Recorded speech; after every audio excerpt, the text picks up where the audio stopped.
A masculinidade está em crise, e essa crise se origina pelo fato de não termos mais a figura de um pai para nos espelharmos. Nós temos dados que mostram que mais de 80% das pessoas que tiram a própria existência são homens, assim como mais de 90% das pessoas que sofrem um homicídio por causas violentas também são homens. Esses dois dados, eles nos mostram somente um sintoma de algo que está acontecendo. Hoje nós criamos homens que não estão preparados para assumir a figura masculina, para assumir o que a sociedade cobra de um homem. E não vai ser a sociedade que vai criar o seu filho para ser homem, ou que vai te estruturar para ser um verdadeiro homem. Na verdade, o menor interesse da sociedade é ter um homem preparado para ser um homem. Mas qual é a causa de hoje nós criarmos meninos que não são preparados para serem homens? Hoje temos diversas famílias que são desestruturadas, que meninos crescem sem a figura de um pai, ou com a figura de um pai ausente, não sendo passado para esse menino valores de masculinidade, valores de hombridade, a responsabilidade de homem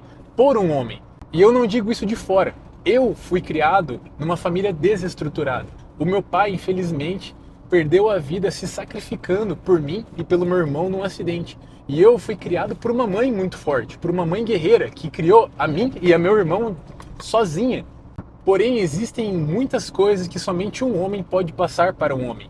A palavra de Deus mostra que o ferro afia o ferro, assim como o homem afia o seu irmão, edifica o seu irmão. A questão é que um dia a sociedade vai cobrar desse menino ser um homem. Se esse menino não estiver com a bagagem de um homem, ele vai por dois caminhos. Ou pela primeira estatística, caso ele tenha um psicológico mais fraco, ou pela segunda estatística, caso ele escolha por um caminho mais fácil, um caminho de criminalidade, por exemplo.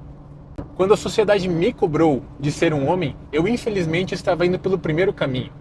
Até que eu descobri que existia uma figura que eu poderia me espelhar além do meu falecido pai.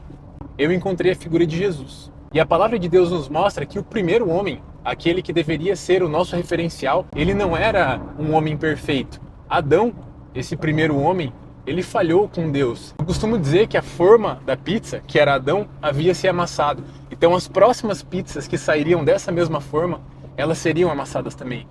Então o Senhor, ele nos promete uma nova forma. O apóstolo Paulo, ele vai dizer que Deus, ele nos envia o último Adão. Ele seria aquele que restauraria, que consertaria a imagem de homem que os homens deveriam seguir. Esse homem é Jesus. Que os meninos da nossa geração também olhem para Cristo e vejam nele a referência de masculinidade para se tornarem homens preparados. Deus abençoe e até mais.